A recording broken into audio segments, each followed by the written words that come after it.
30 piece মাংস দিয়ে। ওটার সাথে রাইসের পরিমাণ কতটুকু থাকবে একটু আমাদেরকে দেখান, দর্শকদের দেখাইতে হবে।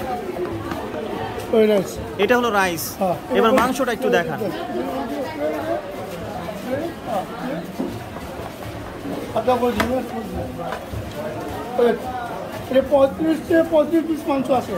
এখানে কত পিস? 35 পিস মাংস পিস। 35 পিস মাংসের দাম 700 টাকা। 25 থেকে 30 পিস, 25 থেকে 30 পিস। জি জি হ্যাঁ, 25 থেকে 30 পিস। জি জি জি আচ্ছা, 25 থেকে 30 পিসের দাম 700 টাকা। আমাদের অনুমান 4-12 প্লেট আপনার, আমরা কোনো গুমটি দিই না, আমরা উঠাই দিয়ে দিই, বাস উঠাই দিয়ে দেন। জি, জাস্ট যার ভাগ্যে বেশিও পড়তে পারে, কম হবে না, কম হবে না ইনশাআল্লাহ, বেশিও হবে না, বেশি হবে। 3 জন খেতে পারবে।